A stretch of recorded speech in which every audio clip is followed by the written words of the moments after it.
account, sign up for 3 minutes ideally, and nearly from anywhere. Load up your US dollars, either in stablecoins, or you can send cash from there, move it to a savings account where you make your roughly 4% backed by a yield-bearing stablecoin, or you can spend it with a credit card. Our mission is, that's the simple product. It's not complex. It seems extremely simple. But to make that as available to as many countries as possible, that's super complex. That's Raagulan Pathy, co-founder of Kast, a fintech platform redefining banking through stablecoin-powered payment cards. Before Kast, Rags held key leadership roles at Circle, Zoom, Facebook, and AWS. In this episode, he shares Kast's mission to simplify global access to banking, his vision of building a luxury brand in fintech, and why, based on clear market data, he believes 2025 will be a massive year for stablecoin adoption. Season 2 of Stableminded, a worldview of stablecoins, is powered by MuralPay. MuralPay enables businesses to scale globally without the hassle, transforming how companies manage payments across the US, Europe, Latin America, and Africa. Their platform and API powers customers like Opera.com and Eco, both who join us in this season among other global stablecoin apps. Mural supports stablecoin payouts, local currency off-ramps, embedded compliance, non-custodial wallets, and virtual accounts for USD and Euro collections. This season, we're joined by Mural's founder, Sinclair Tofa, to hear more about their plans for the future. Raagulan, how we doing? Great. Happy to get this underway. So pumped that you've decided to join us. It's such an exciting time for Kast. I feel like right now you're hitting a moment where growth is happening, scale is happening. You guys just raised some money. It's just an exciting time. So thank you for choosing to hop on here and tell us a bit more about what you're building. Yeah, no problem. So I'd love to. And yeah, it is an exciting time. Scaling like crazy, but yeah, try to stay on top of it all. Let's start with your quick intro. Give us your name, your role at Kast, and maybe a high-level overview of the product if you were to describe it to your grandma. Yeah, sure. Yeah, so my name's Raagulan Pathy. I'm co-founder of Kast. Previous to Kast, I worked for Circle for 2.5 years running their Asia business. Circle, for most would know, is best known for USDC, the second largest stablecoin in the world. So I helped set up the Asia business and was CEO for the Singapore entity and VP for Asia Pacific. So a lot of background in stablecoins. In fact, I theorize that I know more about stablecoins than nearly anybody, but maybe you know more, Drew. And yeah, really when it comes to Kast, if I was explaining to my grandma, I would just say that it's essentially trying to be like a bank, but with modern technology. And that modern technology really is the underpinning of stablecoins and blockchain technology. Now, to answer that question fully, it depends on where my grandma's located. If she's located in a place like Australia, where I am right now, or in Singapore or the US, she would probably think that, well, there's not that too many problems with my bank today. I can go to the bank, I can get my money, I can send my money to people in the country, I can send my money outside of the country pretty easily, right?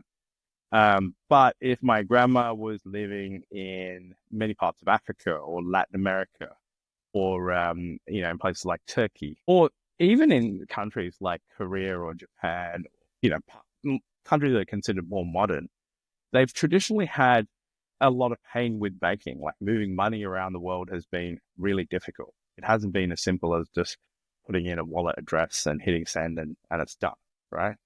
And so if my grandma was from, I guess, the other half of the world, the half of the world that, well, actually, it's not even the half of the world, it's the majority of the world, the 150 plus countries where banking is difficult, especially when you start moving money globally, then she'll probably understand why we need to work on something new to fix the banking experience.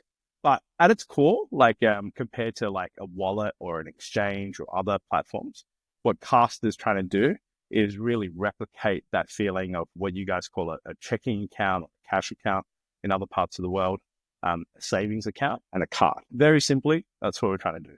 Allow people to have that experience uncluttered without all the stuff that goes on typically in a wallet or exchange, which doesn't feel like a banking experience. We don't allow you to buy crypto on our platform, so we're just completely staying out of that business.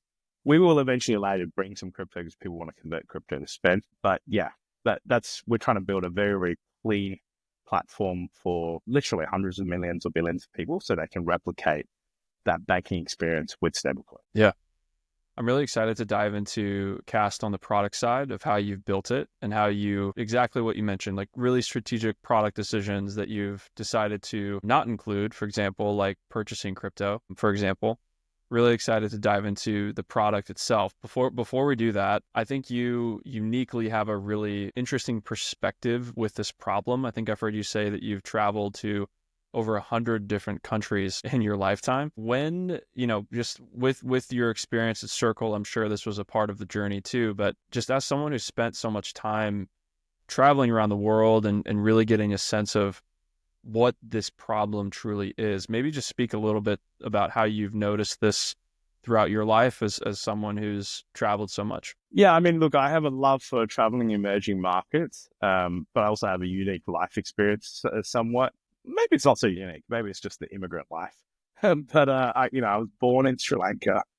There was a civil war in Sri Lanka in the 80s. That caused my family to move to Australia when I was 5 years old. And I grew up in Australia. I'm an Australian citizen, Australian passport holder.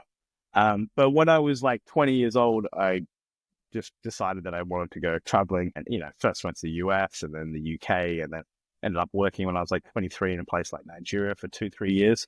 And then subsequently lived and worked in nearly 10 different cities in the world, and just had a love for travel. Apart from my crypto, my other real love is travel. Actually, totally off the record, but off topic, but I've actually got a hotel review site, which is just a personal passion project, which shows you how much I love travel. And so what I've experienced is that, there's a few things, there's sort of like two layers to the way that we live life. And I think the first layer is communication. I learned this lesson first when I moved to Nigeria in 2003 to help build telco systems. They had some crazy stat, like 140 million people and 500,000 telephone lines at the time. So they just had like pent up demand to give people, basic telephony, things we take for assumed by 2003. And I could see the impact that would have. For example, they said that in Lagos, in the first few years where they had mobile telephony, like traffic dropped substantially. And the reason traffic dropped is simple. People didn't have to drive across the city to meet each other. And that's sort of stuff that we just like totally forgotten about what a phone could do, right? And if you think about it from more holistically, like the internet's basically like flattened the playing field per se. You can now work remotely. You can sell goods internationally. You can do services. You can be a TikTok star. There's so many things you can do on the internet, right? Pretty much anyone, anywhere in the world can be part of that economy.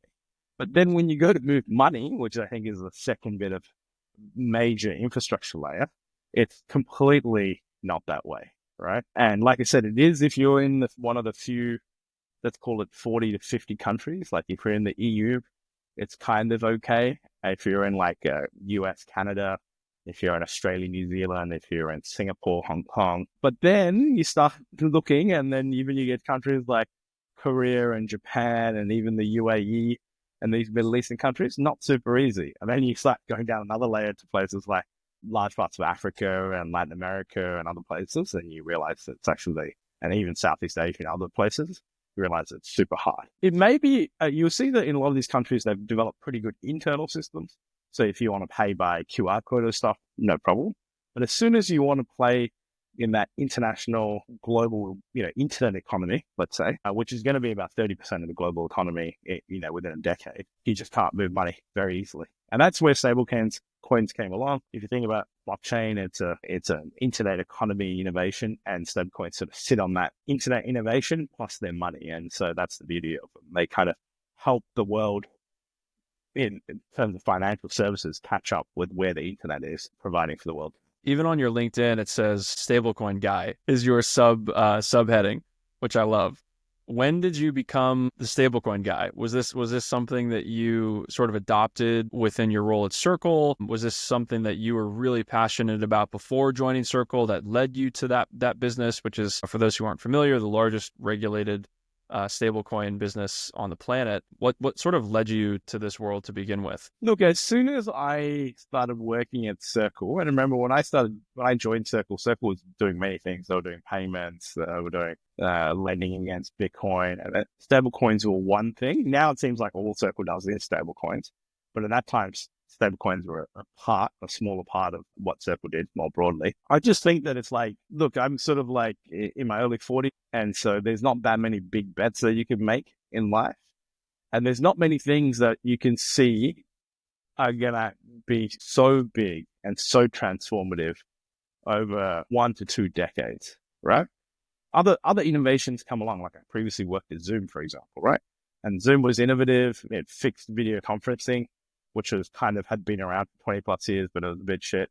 And then it got to a point, and then it fixed video conferencing, and then the world kind of moved on, and it's like, okay, that thing's fixed. But stablecoins as a topic it's just such a huge problem to solve, right? Like, it's just ridiculous how big the problem is. If you think about the world economy is around $100 trillion or around 100 to 100, maybe $120 trillion, right? And 25% of it is the US, roughly 15% is Europe. And the rest of the 60%, basically banking doesn't work. 60% of the world basically doesn't have really solidly functioning banking rails, which stablecoins can solve, And so when firstly, I went down very deep down the rabbit hole on stablecoins. And you can ask me literally about anything to do with stablecoins. I'm pretty sure I can answer it. But the second thing also is that, if I look around, like, I'm not going to be the meme coin expert. There's going to be someone better at that. I'm not going to be the expert in everything. But if you ask me about stablecoins, I feel like I could go deep in that. And I feel like it's probably my last great, conquest of technology and finance that I want to pursue for the next decade plus, or maybe it takes 2 decades, And so that's why I adopted that moniker, and I just keep going deep on that singular moniker of the stablecoin guy. Yeah, I love it. I think I came across your LinkedIn months ago before we even started Stable Studios. And I was like, I hope I get to connect with this guy someday. It's awesome that we're doing this now. I'm like thinking back to coming across your profile. I'm like, this guy's cool. Stablecoin guy. So, I mean, you seem to be really good at identifying products and solutions at the right time and being able to contribute to these types of businesses when inflection points are happening. Just, with your earlier roles at Facebook, Zoom, as you mentioned, Circle, as they were really forming their core regulatory infrastructure around stablecoins and their relationship with Coinbase and all these really foundational things. Why now for stablecoins, in your opinion? Out of, why not go do another really cool VP country director job somewhere? Why start a stablecoin based business today? Really good question. Honestly, like, Circle was an amazing company, and so I probably wouldn't bother going anywhere else. I could just stay there. And I initially went to leave because I was traveling like way too much, and I needed a bit more control over my time. Those sort of jobs are just super demanding, right, in terms of travel. I think I did 30 countries in 1 year. But the second thing was that when I sort of took that decision to leave and step back, and then I had a look at it, I did realize that there was this huge inflection point coming, and there was this sort of moment in time where you can capture mind share and market share and be literally one of the biggest players in this space. And look, previously, last company I founded was a cloud company back in 2010 to 2013. Worked really well, then didn't work. There we go again. There we go again. Yeah, threw in the towel, and then I went and worked for AWS. And so this huge, technological shift towards cloud I saw. Maybe I just have a knack for seeing when things are about to inflect. I don't think there's any sort of like exact, I don't know if I could teach it, and I'm sure there's some, data behind it, but I just have very good gut instinct for it. And usually what happens is there's some lead up, right? Like it's typically like a 5 to 8 year run. Like cloud was, I think Amazon got started going in 2007, probably Google started in 2005 or 2006, but it really started hitting that inflection point around 2014 or so. And same thing with stablecoins. You're sitting here, I think USDC is about 6 years old, Tether around 8 or so. And it's just had this time of like, people are skeptical. Is this thing going to work? It's probably not going to work. There's better solutions. And then it hits a certain scale where then everyone's suddenly talking about it. And to me, it's weird that like, I don't know how stablecoins just became so hot in literally the last 6 months. Everyone's like, stablecoins are everything, right? Because honestly, in crypto, there's so many better ways to make money. Like if you set up like any wallet or trading app. Like you can make your 1% off users and you can clip that ticket all day long and you can make tons of money, right? I think it's just because people saw how much money Tether and Circle and potential Coinbase were making from this that they thought, okay, now it's super attractive to go into. But I do definitely think it's just what happens with network effects, right? Network effects just tend to sort of go for a long period doing nothing, and then they just hit this inflection point. And I think that inflection point is actually not fully here yet for stablecoins. I think we're about 1 or 2 years away. And I think the inflection point is really where, at the moment, if you get stablecoins, in crypto, you trade it, but you mostly want to move it back into currency. So you want to spend it. But I think the real inflection point will come where enough people have stablecoins that if you send someone stablecoins, they're not like, hey, I need to move this back into cash. They're just keep it in stablecoins because I can send it to somebody else. Like nearly everyone accepts it. So I'll just keep it in stables and I'll send it to someone else, right? And I'll talk a little bit about the problems we're solving regarding that, a little bit later on as well. But yeah, anyway, it's kind of long story short, it is definitely approaching the absolute inflection point. And I think we're sitting around 200 billion on US dollars, US dollar stable coins. I think when we hit probably 350 to 500, then we'll really hit an inflection point where it's just going to go crazy, and I think it'll just start compounding from there. And I think it'll be like, we'll be at 200 and there'll be at 250, there'll be at 300, and then suddenly we'll be at 500. And then I think within a blink, we'll be at like 2 trillion, right? And it'll be almost like, how did this happen? Like, I thought we were just at, and it's just the power of compounding math, And when we start going towards 1 trillion or 2 trillion, then I think it's like game over because people are going to be like, oh, like this is I really want to use this rather than banking it, and the people who are sitting on the sidelines will just give in and just be like, screw this. Like I'm going to load up most of my money. Yeah. Yeah. It definitely seems like right now, the really, really hot conversation is still around stablecoins as a settlement system where there's a fiat leg somewhere involved in the beginning or the end for a pay in or a payout, collection, on and off ramp. Like all of these use cases require mentally that fiat currency in some way is the actual settlement system, is when finally that happens, which is, still can be, stablecoins as a settlement rail is incredibly attractive compared to alternatives. But I feel like that's at least the smaller, from what I'm seeing, smaller product market fit boom right now is like the settlement sandwich or the stablecoin sandwich people keep talking about. But I totally agree. It's like once stablecoins become the store of value, which I think, going to Kast, I think you guys are really empowering that and waving that flag of, hey, let's just hold value here, use this in and of itself because it's superior. Companies like Kast are really, in my view, pushing that forward, which is amazing.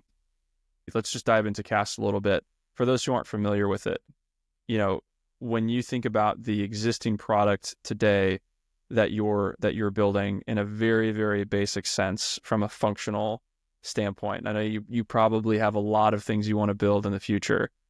Where have you chosen to start with this product? Who is this product for? Who's using it right now? Give us a sort of a summary overview of the current state of things. Yeah, sure. I like to think of our product methodology as being the WhatsApp methodology, and I'll get to that in a second.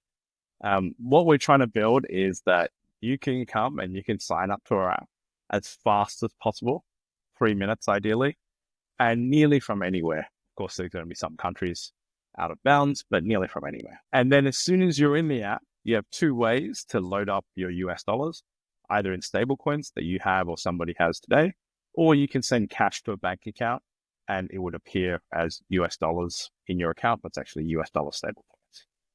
From there, you have essentially an option to keep it in cash or move it to a savings account where you make your roughly 4% or whatever the treasury yield is. And it would be backed by a yield-bearing stablecoin that's treasury, like a high-quality one, like a Mountain Protocol, for example, right? Or you can spend it with a credit card, right? And a lot of people need to spend it because they're getting paid in stable coins or they have money in crypto in stable coins and they want to spend it. Our mission is the basic the final option is that if you have stable coins, because let's say you're getting paid for it, they're paid in stable coins, that you can also what they call off ramp, i.e. send the money as cash to a bank account somewhere in the world, right? Now our mission is that's the simple product. It's not complex. It seems extremely simple, but to make that as available to as many countries as possible, to mean that you can actually send and receive stable coins to as many bank accounts in the world as possible, to mean that we can offer a card, a Visa or MasterCard style card to people in as many countries as possible, to get all the licenses that surround it, to keep regulators happy. That's super complex, right? And so in many ways, for those people in the US, it will look and feel a lot like Cash App, but imagined for the whole world, right? But at its core, it's extremely, extremely simple, right? And we put all of our effort, let's say below the line, into making it available for anyone, getting all the licenses and everything else, whilst keeping the above the line, the actual product, extremely simple. Now, we will add other little things such as like you can deposit your crypto and spend it, for example, but we're really not trying to do too much else. We really just focus on below the line, keep adding more places where you can send and receive stables, so you can, we can accept more stable coins, we can accept more networks, we can accept more countries. And so we're just working on that, like essentially expanding, the acceptance rate, if you want, below the line. But above the line, the product should look and feel extremely simple. Now, the quick one on why that's the WhatsApp methodology is that most people don't realize why WhatsApp was successful is like it's a simple messaging system. You can just send and receive messages to people. But WhatsApp did, which is their magic, was they made it available on like 100 different phone types, right? For anything from some shitty phone, G phone, all the way through to like an iPhone. And that was its magic, because you create huge network effects, but just by the fact that it's available to like nearly anybody. And so that's kind of our product methodology is like, don't we see others have gone on this path and then they add crypto trading, they add DeFi and a whole bunch of other things. We just think that others will be better at it. Wallets are going to be better at it. Exchanges are going to be better at it. They can go for it. We're going to keep our product intentionally extremely simple. So at a core functional, just thinking about the core functionality here, you are, if I'm getting paid in stable coins, I can use this as an off-ramping tool to just, let's say my employer forces me to do this, or they really want me to do this, or it's cheaper, faster. I can use this to get fiat. I can use this to hold stable coins and earn some interest using what you described, or I can actually just have this be a really superior way to spend or send stable coins to my friends or people that I do business with. Really simple, straightforward. Those are kind of the core use cases you're seeing right now. Yeah, exactly. And there's going to be some people who, for example, they work in Argentina, they need to receive money because they're a developer, working for someone in the Netherlands. That person in the Netherlands or the US can just send cash and they would receive it as stable coins, because sending money, for example, from the US to Argentina is complex from a cash point of view. But if they could and it's complex for the employer possibly to send stable coins. So they send cash, the person gets the stable coins, and then they can figure out what they want to do from there.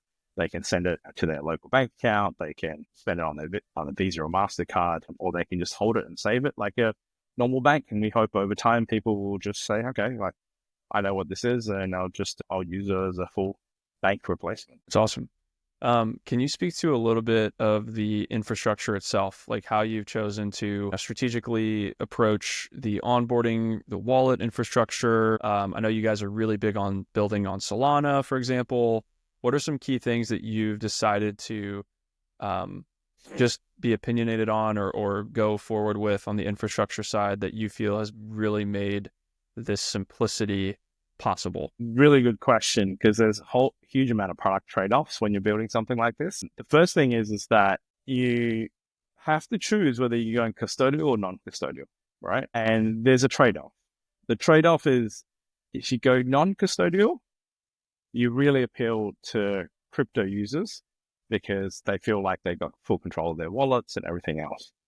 But the trade-off is that the user experience can become complex. Generally, we think if people deposit stables in, let's say USDC, you might have USDC and USDT, and another stable coin, and you might have on different exchange networks, for example, and chains. But you don't want to deal with the complexity of like swapping and all this other stuff, right? So with us, we make it as simple as possible.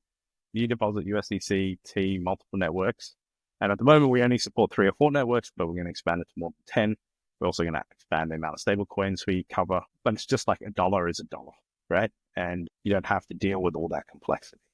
So the first decision we said was, let's make it custodial and optimize the user experience, make it brutally simple so that people are like, wow, this is so easy. And then once we perfect that, we'll build a non-custodial version of that superior user experience. So we will go down that path. But at the beginning, let's make that trade-off and make it custodial.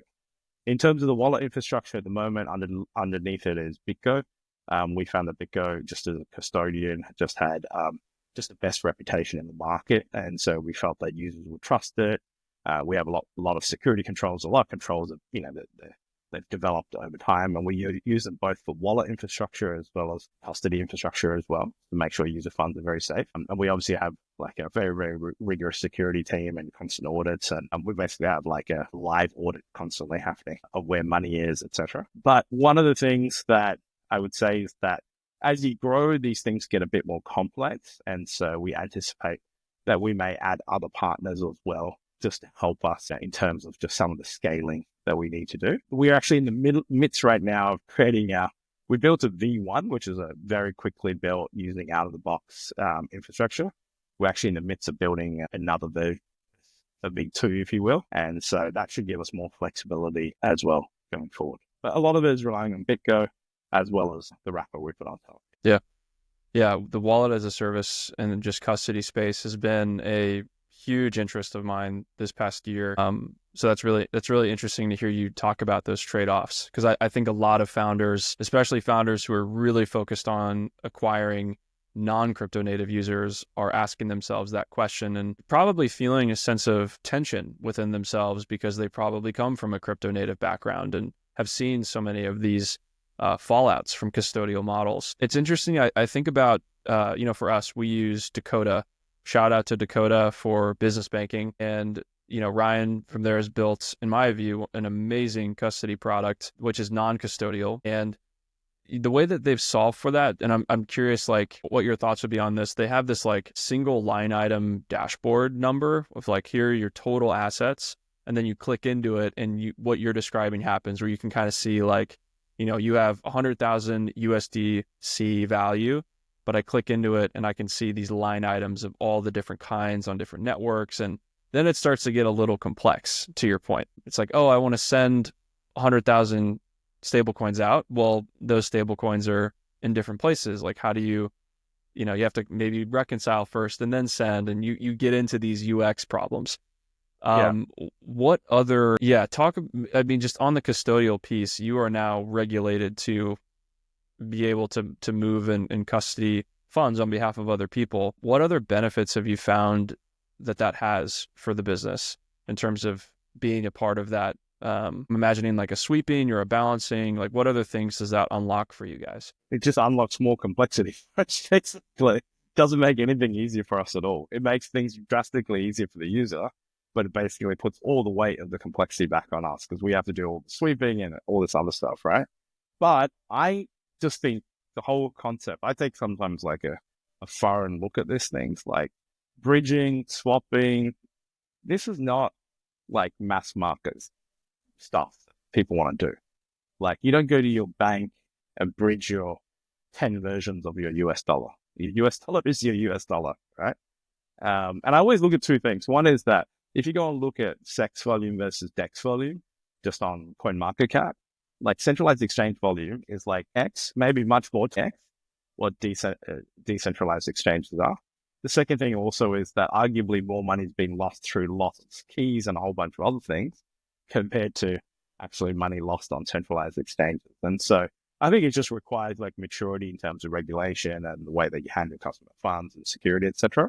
But if you do it right, like there's still plenty of centralized exchanges doing it the proper way and still managing things in the right way, right? To me, it's just like remove the complexity as much as possible. Like one of the core principles of our whole business is simplicity, right? Like we're not trying to add other products. And so we have to go very deep down that simplicity rabbit hole all the way through to, conceiving that a dollar is a dollar and it doesn't matter if it's USDC or USDT or RLUSD.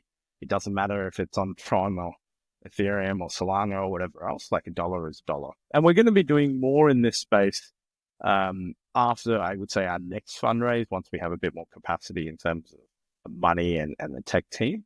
We're going to be building specific technology within this space to make it available to third parties as well. Yeah.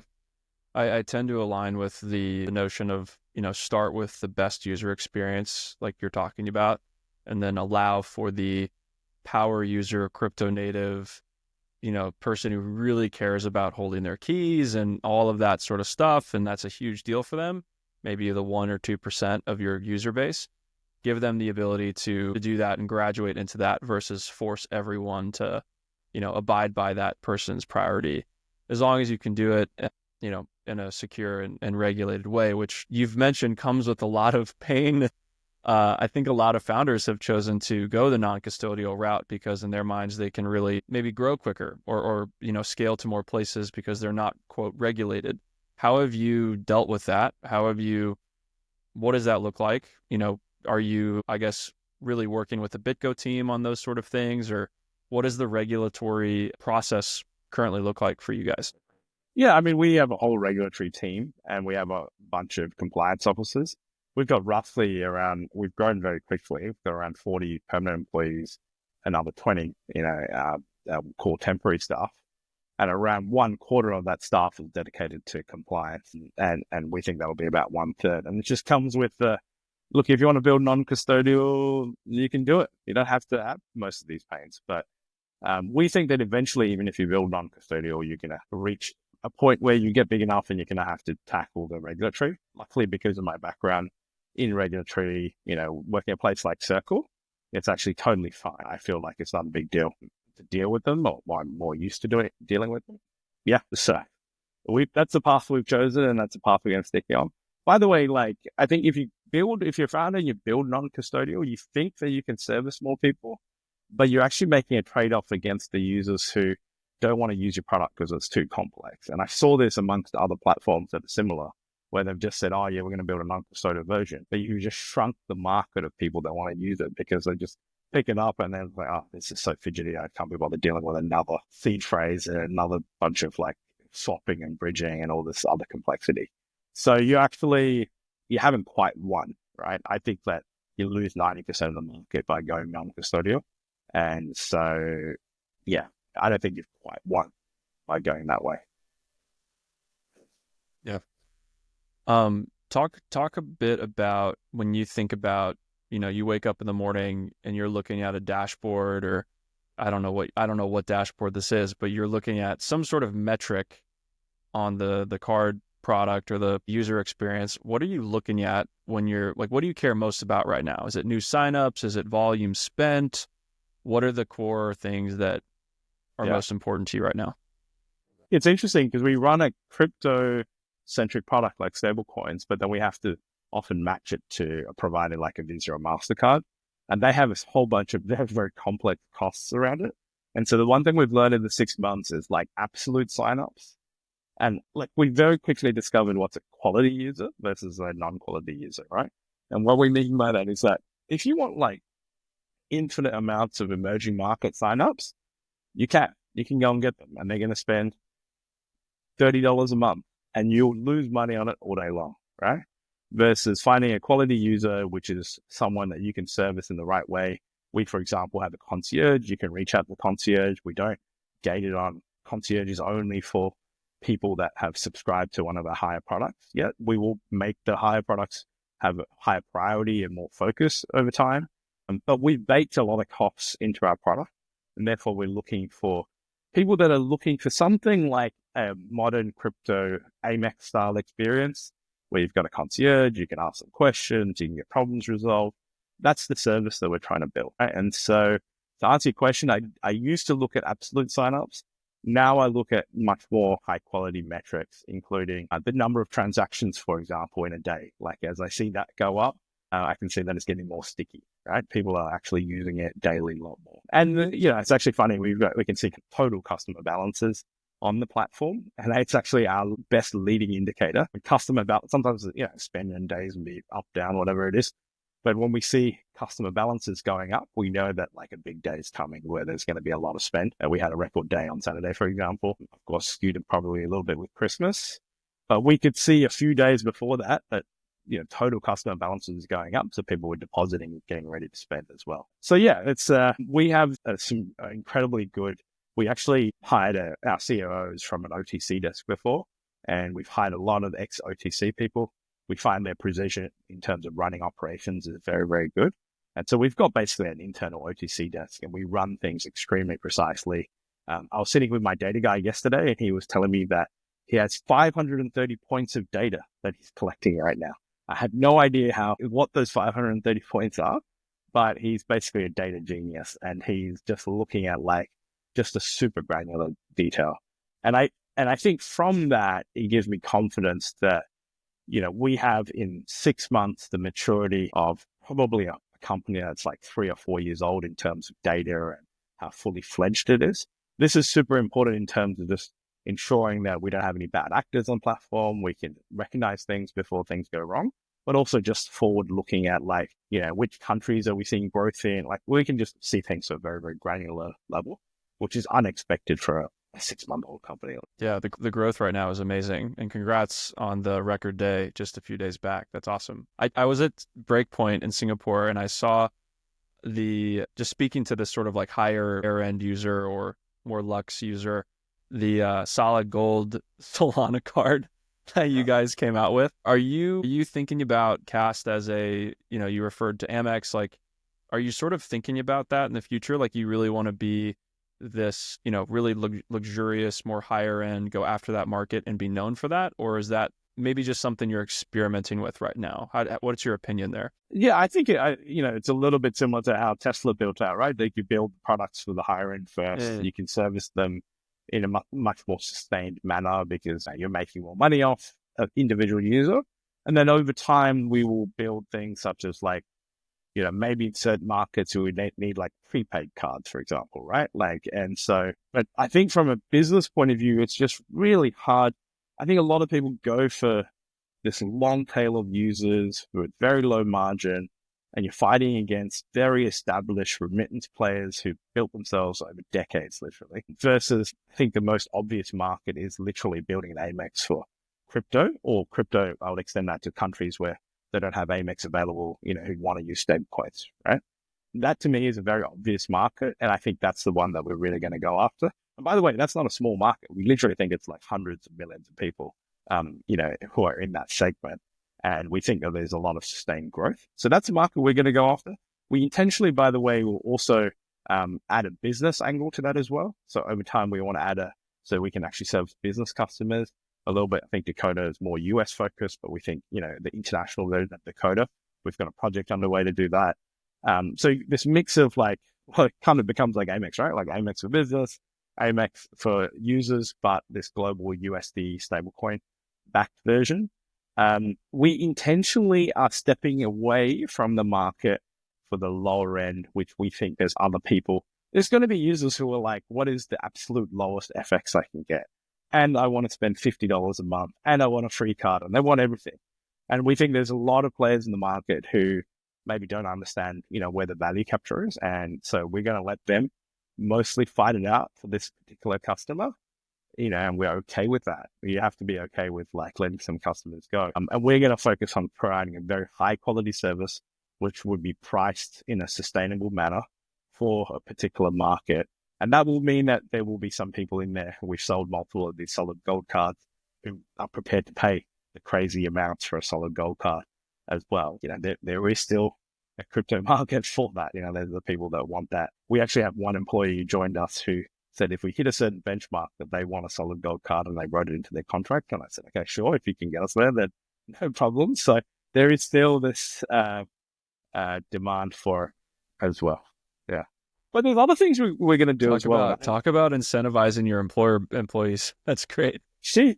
Yeah. This particular Give person him. actually requested it in their contract, and I said no problem. No, Like I love it. if I you love can get that. it I there, mean, then you no problem. probably, yeah, it's better than you'd rather do that than just some random, financial number. It's like that shows buy-in my view. That's great. Love it. Yeah, exactly. Talk a bit about I know Cast right now is really primarily going after individuals and people who are using it on a personal basis. Sort of a two-part question here. Talk to us about the commercial side of this, like where you really want to drive the value capture. Like where does this actually happen within the network, other than the Solana Gold Card, for example? Like what are the really core things of the business? And then would love to know anything else you can share about the business. What's up? Whatever's coming down with the business side of the Cast. Really interested in that. Yeah, so I think a couple of things. So we make our money in really simple ways. We make our money through interchange that Visa gives us. We make our money through subscription, especially for high-end products where people get more points, but we're also going to be wrapping much more concierge services around that, as we grow and we have more capacity to do that. And we make, small margins on other things such as like on and off ramp, but we intentionally are taking on and off ramp to as close to zero as possible. We're not trying to make money from that. We think that it's kind of like a trade-off. You come and subscribe, but therefore you get very super cheap on and off ramp. Others will take a model of bigger margins on and off ramp, but there's no subscription. So we've taken a pick on one. That's primarily how we make our money. We obviously have a ton of costs around managing infrastructure licenses, etc. And that's a huge fixed cost. And that's why we raised the money to be able to sustain this period of losses. But we think in Q1 or Q2, we'll turn cash flow positive. Our aim is to not just like be one of these companies that just burns money, like basically into oblivion, in a quest for just like unsustainable growth. Our aim was to sort of build for a year and then sort of get to a point where we have sustained growth, where, we can support margins, which, we don't have to be drastically profitable, but we don't want to be drastically unprofitable as well. We think that's sort of like the old way of doing things. And we don't spend much on advertising. By the way, we spend like literally nothing on advertising. Like literally, we always have no paid ads. I think our total marketing bill, excluding like some events that we hosted, was like $5,000 last month or something, right? Which is crazy for a fintech. But we put it all into community building, like everything into our Twitter, everything into building community, everything that we can do to basically build community, because we think that early community is going to be super strong and they'll spread it word of mouth. And so far that's working. And we just want to spend our focus time there rather than just throwing money on a wall on paid advertising. In terms of what's next, okay, so firstly, it makes total sense for us to go down the business product side. We're seeing already people are using it on AWS bills, Google bills, Facebook bills. It's not a very big percentage. It's like 2-3%, but we're seeing that there's potential grow, which means that people want to use it for, especially SMEs, want a business style version where they KYB and then they can give it to their employees and they can have an alternate to a business bank account in many parts of the world. And so there's that. So that's one project. And that will come in the first half of the year and should be a pretty fully fledged product, let's say by Q2 or so. Would that essentially feel like a Brex or Ramp style product if it were just fiat, like that sort of offering? Yeah, exactly. So think of something like a Ramp or Brex. We probably won't go down the extreme path of like, it will have simple expense management, but I don't know if we have the capacity or the will to become like a fully fledged piece. But it'll be good enough that a business could say, hey, I'm registering my company in whatever entity, and this is the fastest way to get a business bank account, and it'll be largely based on stable, right? And it's not that much of a product extension of, we basically build it on top of that current product with a few tweaks. It's not like a drastically different product, right? And we don't have the capacity to essentially go both ways. So that's one thing. We've had a lot of requests for it. So it's like just like a natural evolution. But if you look at us, it would seem like, okay, this is great. You've got stablecoins, you've got on a custody provider, you're wrapping a Visa or MasterCard around it, for example, so that people can spend, fantastic. You're adding on and off ramp. So where is the real hardcore innovation? It seems like mostly regulatory innovation. It seems like mostly product innovation, but there's no crypto people will be like, you guys aren't really innovating. And so I'm going to give you a sneak peek into what we're going to be talking about in Q1. which is where the real innovation will happen. And we always wanted to wait till we get to a certain scale. So there's three things that we plan to build during the course of 2025, and it'll be going into our white paper, which we'll release at some point in Q1. The first thing is that we're going to build stablecoin wallets so that third-party apps can actually, we found that if you go to accept stablecoins, you have to deal with the mess of which change, which stablecoins, can you make $1, etc. Because we're doing that for ourselves internally, we believe that we can build stablecoin wallets so that developers can say, hey, I'm building an app, I can deploy a Kast stablecoin wallet, and I can accept any stablecoin on any chain, and it'll be represented as $1. And I can also send it out and eventually maybe add some rails to it as well. So it will essentially be, as opposed to a normal wallet, which can accept a whole bunch of crypto, this is a stablecoin specific wallet that developers will be able to use. The second thing that we're through like an API SDK sort of format? Exactly. Through an API SDK. And the reason we're able to build this is because we acquired a wallet as a service company, and they had previously built a wallet as a service. They couldn't quite scale, but we have that engineering in-house now. And so we think that, hey, let's solve wallets plus stablecoins, which we think will help really like cascade the adoption of stablecoins, because at the moment, dealing with stablecoins is still messy. The second thing we anticipate to build, now you deposit USDC, USDT, and you want $1 to be $1, right? But you need some on-chain representation. And so we're looking at a partnership with M0 Labs to build what would be a Kast Dollar. So it would be represented on-chain. So for example, Drew, forget Kast, you sign up to a third-party application, you deposit some USDC, USDT, etc., and that app tells you've got, $1,500.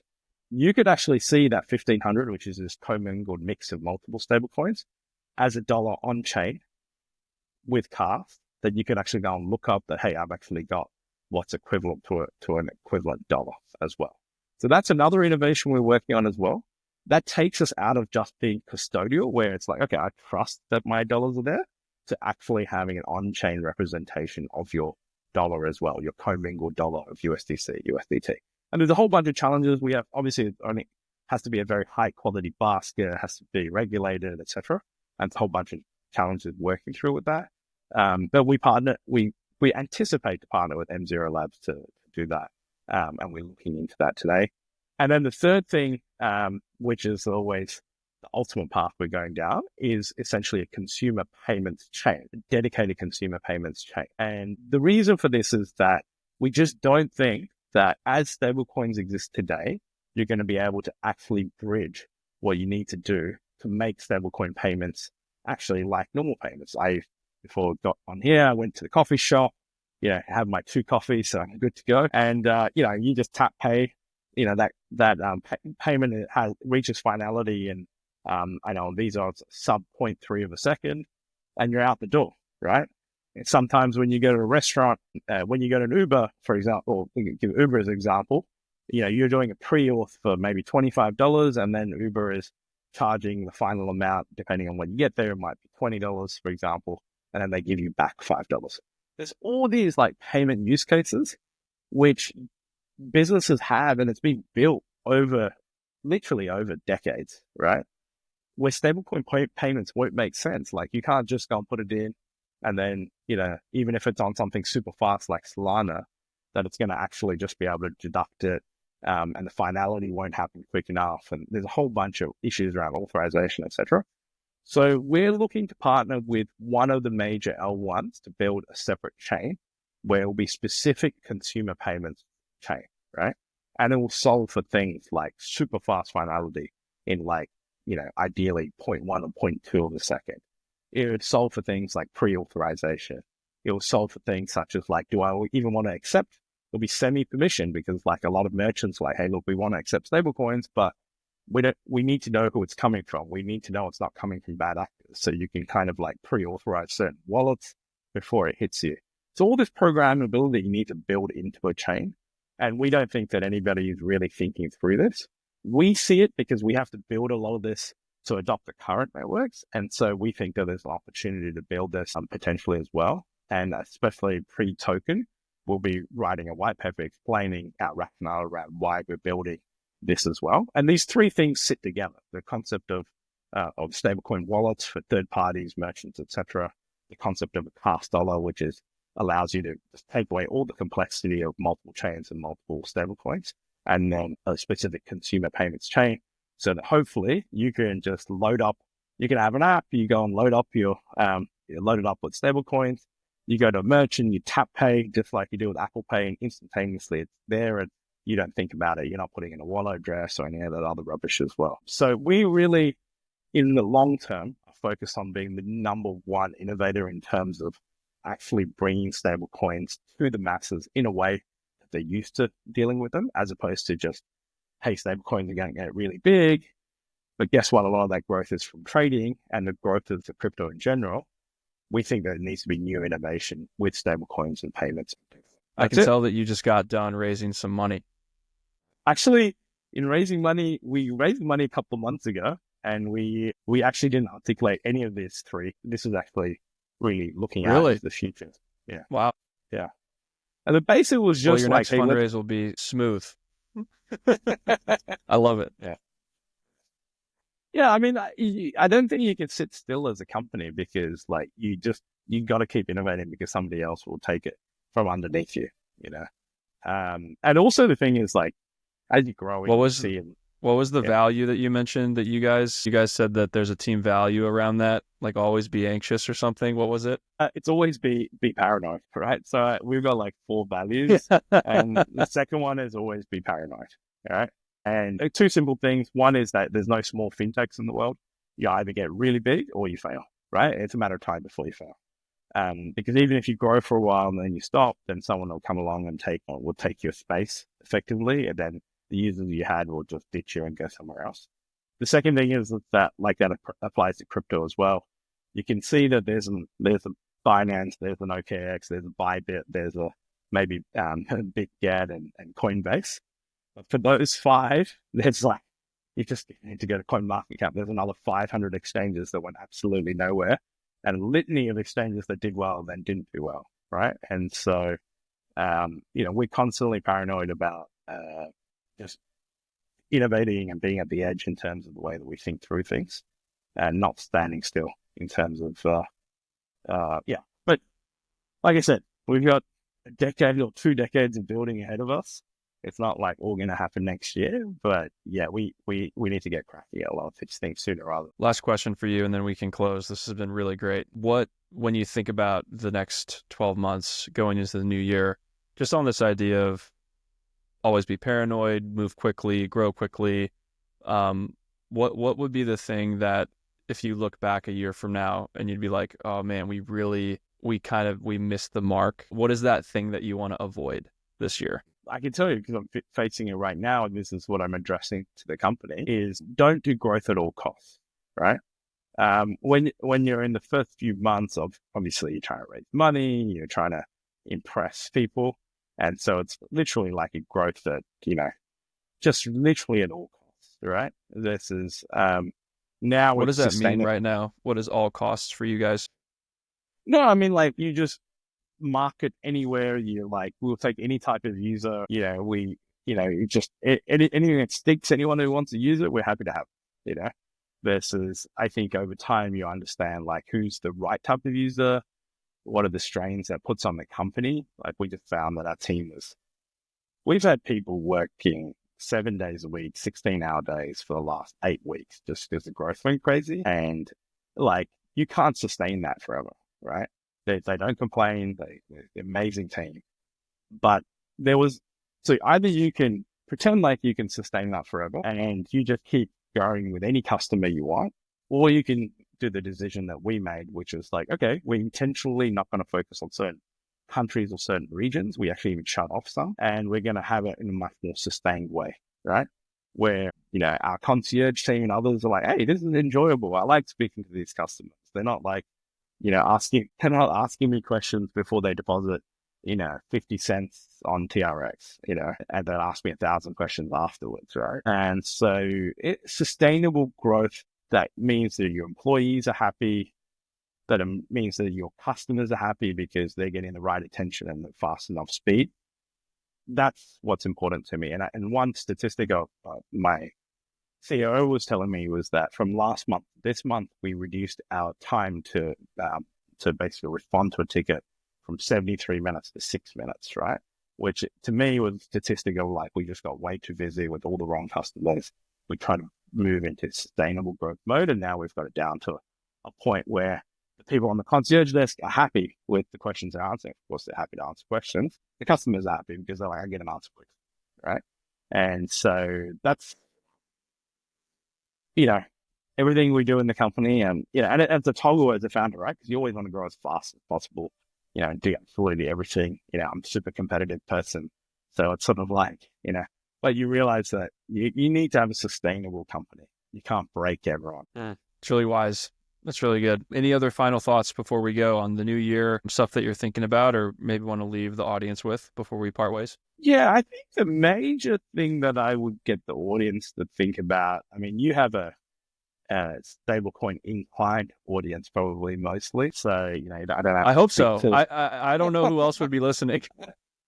Oh, you'd be surprised. You'll get people who are amused by it. But I would suspect a lot of your audience is founders and builders, and what I encourage people to do, and what I try to do, and this is the hardest resolution in your head as a founder, is just not be distracted, right? I think that as crypto, we have so much to build. So we still, if you take the whole crypto market up, it's 3 trillion versus US stock 60 trillion, or maybe more, right? So not even 5% of US stocks alone, let alone other stocks. I think if you've got a crypto inclined audience, we've got so much to build. Don't think super short term. It's super easy to get distracted by meme coins are doing this, and then a new L1's doing this, and then there's the DeFi renaissance, and you can look all over the place, right?